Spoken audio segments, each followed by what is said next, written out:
Hello students, M के study point में आप लोगों का एक बार फिर से स्वागत है। स्टूडेंट्स, आज की इस वीडियो में हम लोग जो है वचन के बारे में सीखेंगे। वचन की परिभाषा क्या है, वचन के कितने भेद होते हैं, वचन के कुछ महत्वपूर्ण बातें क्या है और वचन बदलने का, वचन परिवर्तित करने का कुछ नियम है तो वो क्या है। तो स्टूडेंट्स, अगर आपको वचन की हर एक चीज़ों को याद रखना है या फिर वचन की महत्वपूर्ण बातें जो है जाननी है, वचन के परिवर्तन जानने हैं, तो वीडियो को आखिर तक ज़रूर देखें। और अगर आप लोग जो है हमारे वीडियो पे नए, हमारे चैनल पे नए हैं तो चैनल को सब्सक्राइब कर लें, जिससे आपको इस तरह से आने वाली हर एक जो है वीडियोस का नोटिफिकेशन सबसे पहले मिले। और अगर जो है वीडियो पसंद आए तो लाइक करें, शेयर करें। कोई भी क्वेरीज हो तो आप जो है कमेंट जरूर करें। तो स्टूडेंट, सबसे पहले कि जैसे कि यहाँ पर देख सकते हैं वचन, तो वचन किसे कहते हैं। तो आप वचन का डेफिनेशन क्या है, बोले संज्ञा के जिस रूप से, यानी संज्ञा क्या होता है, कोई भी नाउन ना, कोई भी नेमिंग वर्ड। तो बोले संज्ञा के जिस रूप से किसी व्यक्ति वस्तु के एक से अधिक होने का, किसी व्यक्ति या वस्तु के एक से अधिक होने का या फिर एक होने का पता चलता है, उसे हम लोग क्या कहते हैं, वचन कहते हैं। तो बोले संज्ञा के जिस रूप से किसी व्यक्ति या वस्तु के एक होने का या एक से अधिक होने का बोध हो तो उसे हम लोग कहते हैं वचन। वचन के दो भेद होते हैं, एक वचन, बहुवचन। एक वचन क्या है, बोले किसी एक व्यक्ति या वस्तु का बोध होता है। एक वचन में हमेशा किसी एक व्यक्ति या वस्तु का बोध होता है, उसे एक वचन कहते हैं। बहुवचन, एक से अधिक व्यक्ति या वस्तु का बोध होता है, एक से अधिक व्यक्ति या वस्तु का बोध होता है, उसे बहुवचन कहते हैं। जैसे घोड़ा, घोड़ा एक वचन है क्योंकि यहाँ देखो, किसी अगर एक नंबर, किसी एक के बारे में बताया जाए, किसी एक जानवर के, किसी एक इंसान के, किसी भी एक चीज़ के बारे में बताया जाए तो वो कहलाता है एक वचन। जैसे यहाँ पर घोड़ा क्या है, एक है, इसलिए ये एक वचन। बहुवचन वो होता है जहाँ पर एक से अधिक चीज़ों के बारे में बताया जाता हो। यहाँ पर देख सकते हैं घोड़ा, ये है घोड़े, यहाँ एक घोड़े नहीं है, बहुत सारे हैं, तो इसीलिए ये क्या हो गया, आपका बहुवचन हो गया।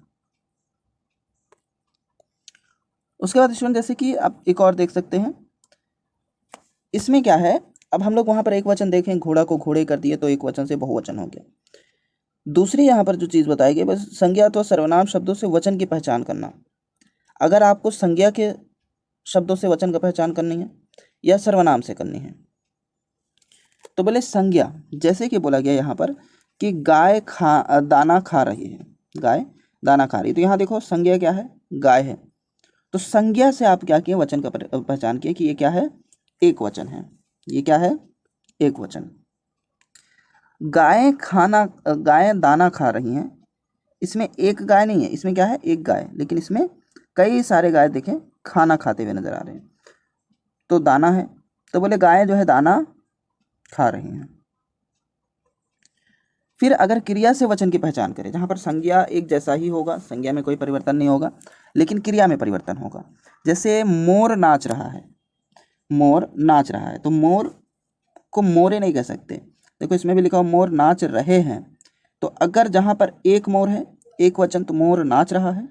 जहाँ पर कई मोर हैं, बहुवचन, तो मोर नाच रहे हैं। तो इस तरह से क्रिया में भी अगर परिवर्तन करते हैं तो वचन में क्या हो जाता है, बदलाव आ जाता है। उसके बाद स्टूडेंट्स, हम लोग यहाँ पर देखते हैं, कुछ महत्वपूर्ण नियम को जान लेते हैं। महत्वपूर्ण नियम के कुछ खास बातें ये हैं, जिसमें बोला वचन की कुछ महत्वपूर्ण बातें हैं। सबसे पहला चीज़ कि आदर के लिए बहुवचन का प्रयोग होता है। जब आप आदर करते हैं या आप सम्मान करते हैं, जब आप आदर करते हैं या सम्मान करते हैं तो उसके लिए बहुवचन शब्द का प्रयोग होता है। जैसे गुरुजी आज नहीं आए, यहाँ पर गुरुजी एक हैं, लेकिन उनके लिए आदर सम्मान के लिए हमें क्या करना पड़ा, बहुवचन शब्द का इस्तेमाल करना पड़ा।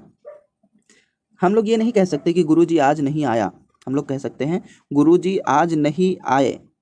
ठीक है, ये पहला चीज़ कि जब भी कहीं आदर और सम्मान प्रकट करना हो तो बहुवचन का प्रयोग करते हैं। दूसरी जो पॉइंट है वो है बड़प्पन दर्शाने के लिए कुछ लोग, अपना बड़प्पन दर्शाने के लिए कुछ लोग क्या है, वह को क्या करते हैं, वह के स्थान पर वे, कुछ लोग क्या कर देते हैं, यहाँ पर वह के स्थान पर वे शब्द का प्रयोग कर लेते हैं, है ना। वह के स्थान पर वे शब्द का प्रयोग करते हैं, और मैं के स्थान पर हम, और मैं के स्थान पर क्या प्रयोग करते हैं, हम का प्रयोग करते हैं। जैसे कि यहाँ पर देख सकते हैं कि मालिक ने कर्मचारी से कहा हम मीटिंग में जा रहे हैं। यहाँ पर हम जो शब्द है ये क्या है, मैं के लिए लगा, क्योंकि मालिक एक ही है, तो उसने कहा मैं मीटिंग में जा रहा हूँ, लेकिन बोला हम मीटिंग में जा रहे हैं। दूसरी जो चीज़ है, जैसे कि इसमें बोला कि आज गुरुजी आए तो वे प्रसन्न दिखाई दे रहे थे। इसमें आप ये भी कह सकते हैं, जैसे नहीं कह सकते, आदर नहीं होगा फिर प्रकट, कि गुरुजी घर आया, है ना, तो ये नहीं कह सकते। उसके बाद बोला कि यहाँ पर देखो वह के जगह पर वे शब्द का प्रयोग किया गया। और तीसरी चीज़ है, संबंध दर्शाने के लिए एक वचन और बहुवचन का प्रयोग समान रूप से होता है। संबंध दिखाने के लिए एक वचन बहुवचन एक जैसा होता है, जैसे नाना, मामा, दादा, ना, चाचा, ताई, मामी, ये सब एक जैसा होता है, सामान्य रूप में होता है। क्योंकि बहुवचन में अगर आ जाए तो नाने नहीं कह सकते, मामे नहीं कह सकते। उसके बाद आपका होता है द्रव्य की सूचना देने वाले संज्ञाओं का प्रयोग एक वचन में ही होता है। द्रव्य द्रव्य जैसे कि तेल, घी, पानी, दूध, तेल, घी, पानी, दूध, इनका प्रयोग हमेशा एक वचन में होता है।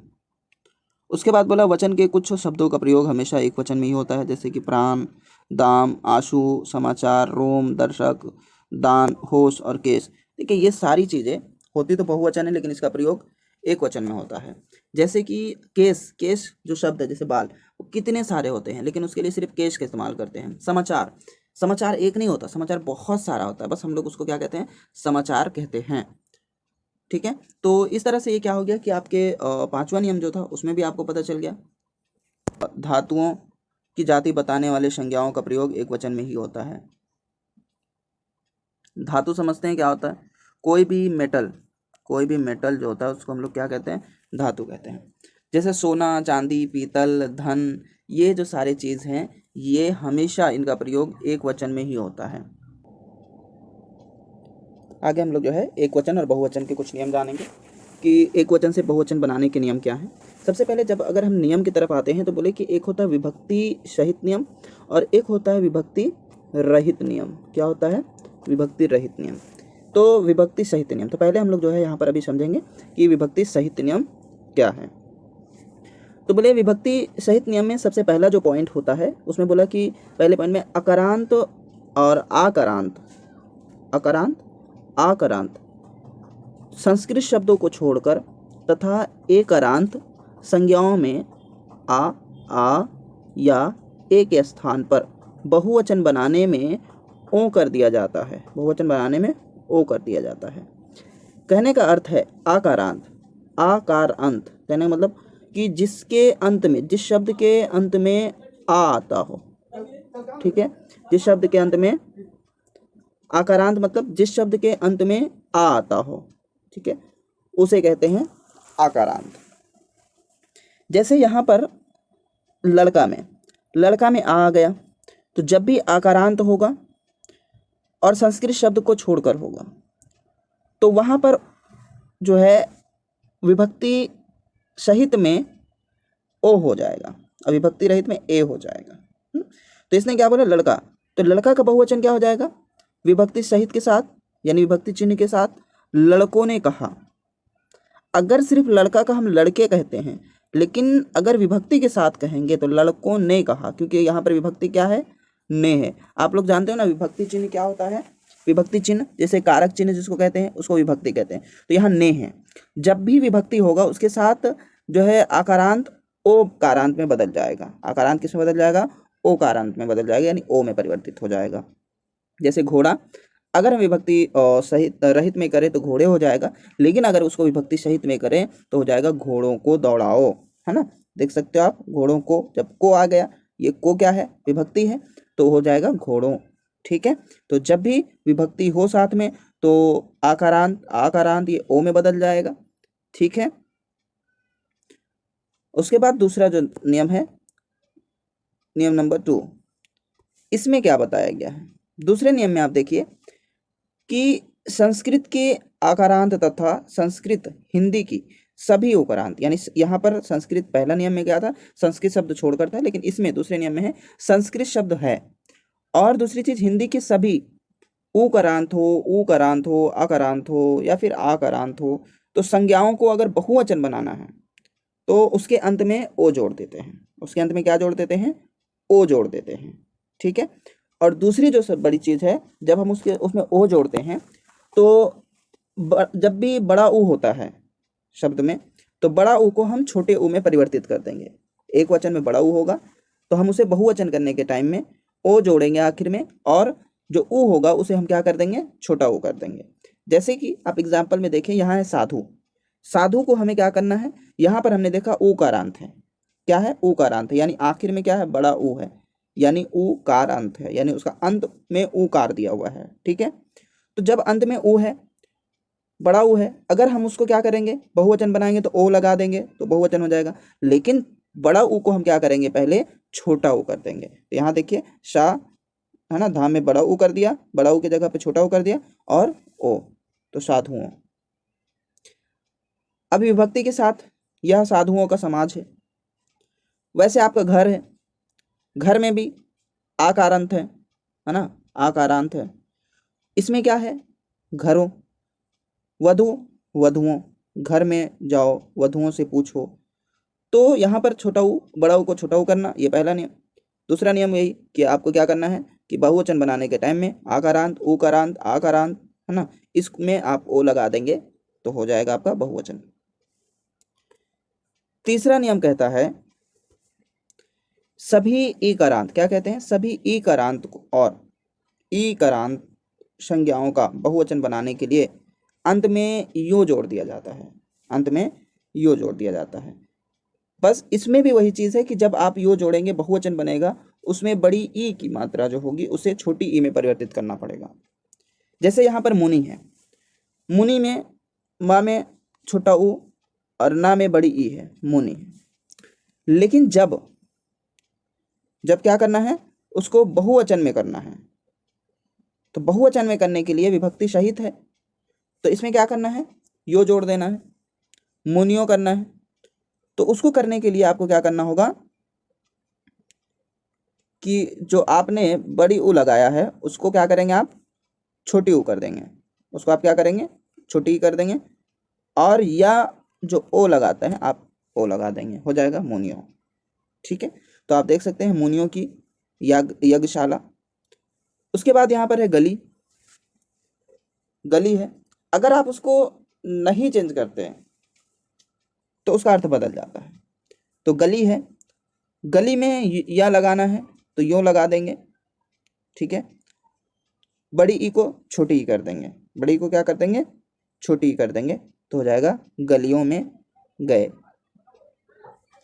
तो इसी के साथ आपका 3 नियम जो था, वो तीनों नियम जो थे आपके विभक्ति सहित नियम थे। और विभक्ति सहित नियम यहीं पर जो है हो जाता है खत्म। विभक्ति सहित नियम यहाँ पर खत्म होता है। और अभी दूसरा जो नियम है, जो विभक्ति रहित नियम है, वो हो जाता है यहाँ पर। आप आज अभी विभक्ति रहित नियम देखेंगे।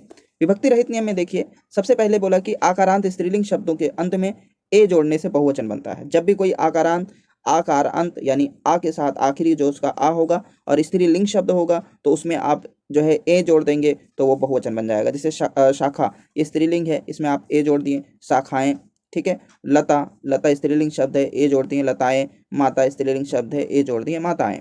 तो इसी तरह से जो है आपका ये हो गया बहुवचन आकारांत स्त्रीलिंग शब्द में ए जोड़ देने से। उसके बाद बोला क्या गया आपका जो दूसरा नियम है, वो कहता है आकारांत स्त्रीलिंग संज्ञा शब्दों के अंत में आ को ए कर देने से बहुवचन बनता है। यहाँ जोड़ना नहीं, यहाँ आ को ए कर देना है, तो उसको क्या कहेंगे हम लोग? वो बहुवचन बन जाएगा, ठीक है। तो बोले आकारांत, देखो यहाँ पर क्या है? आकारांत है, वहाँ आकारांत है, यहाँ आकारांत है, ठीक है। उच्चारण पे ध्यान देना, आकारांत आकारांत फर्क होता है। तो इसमें बोला कि गाय, इसमें क्या है? आकारांत है, तो गाय में आकारांत की जगह एक आकारांत कर देंगे, है ना। तो गाय को गायें, रात रातें, आँख आँखें, ठीक है। तो इससे क्या हो गया? बहुवचन बन गया। तो समझ आया? आकारांत स्त्रीलिंग शब्द जब होंगे तो याद रखिएगा ये सारा रात और गाय आँख ये स्त्रीलिंग शब्द है। उसके बाद जो है नंबर 3, इकारांत संज्ञाओं के अंत में या जोड़ देने से बहुवचन बन जाता है। इकारांत के अंत में या जोड़ देने से बहुवचन बन जाता है। आकारांत हमने पढ़ लिया, अब इकारांत, जिस शब्द के अंत में ई हो,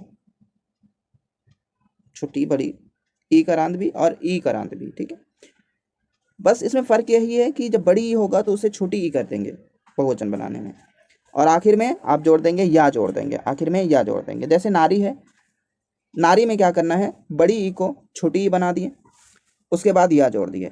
नारी में बड़ी ई को छोटी ई कर दिया और उसके बाद या जोड़ दिया, तो नारियां। नीति, नीतियां। पहेली, पहेलियां। इसी की तरह से आपके बहुवचन बन गए। चौथा नियम कहता है कि उकारांत स्त्रीलिंग संज्ञाओं के अंत में ए लगाकर बहुवचन बनाया जाता है। उकारांत अगर कोई है जिस शब्द का अंत उ से हो और वो स्त्रीलिंग शब्द है, तो उसमें ए जोड़ देने से, ए लगा देने से क्या हो जाता है, बहुवचन बन जाता है। यहाँ पर भी वही है, उकारांत होगा तो बड़ा ऊ को छोटा ऊ में परिवर्तित कर देंगे जब उसे बहुवचन बनाएंगे। तो वस्तु, इसमें छोटा ऊ है तो वस्तुएं, कुछ परिवर्तित नहीं, बस ए लगा देंगे। बहु, इसमें क्या है, बड़ा ऊ है तो क्या करेंगे, बहु में हा में छोटा ऊ करेंगे, फिर ए लगा देंगे, बहुएं। ऋतु, ऋतुएं। तो इसी तरह से ये बहुवचन हो गया। उसके बाद इसका सबसे आखिर और अंतिम नियम है, स्त्रीलिंग शब्दों के अंत में या हो तो या का चंद्र बिंदु लगाकर बहुवचन बनाया जाता है। अगर कोई भी ऐसा शब्द हो जिसके आखिर में या हो तो उसका बहुवचन बनाना बहुत ही ज़्यादा कठिन नहीं है, एकदम सिंपल है। क्या करना है, बस सिंपल तौर पे जो यह है, जैसे बुढ़िया, यहाँ क्या करेंगे आप, चंद्र बिंदी लगा देंगे, यहाँ क्या करेंगे आप, चंद्र बिंदी। ठीक है, तो देखें, बुढ़िया, चिड़िया, चिड़िया, गुड़िया, गुड़िया, तो बहुवचन शब्द बन जाता है जब भी या के बाद या अगर हुआ और उसमें चंद्र बिंदी लगा दिए तो वो बहुवचन बन जाता है। इसी तरह से उम्मीद है कि स्टूडेंट्स आप लोगों को जो है समझ आया होगा वचन, और अगर नहीं समझ में आया, किसी चीज़ में भी कोई दिक्कत हुई, डाउट्स हुई, तो एक बार वीडियो को फिर से देखें, और अगर कोई क्वेरीज रह गई है तो आप कमेंट करें। कोशिश करूँगा कि जो है आपके क्वेरीज को जो है दूर किया जा सके। ओके स्टूडेंट्स, और रिक्वेस्ट है कि अगर आप हमारे चैनल पे नए हैं तो चैनल को सब्सक्राइब कर लें, और वीडियो पसंद आए तो लाइक करें और शेयर करें। धन्यवाद।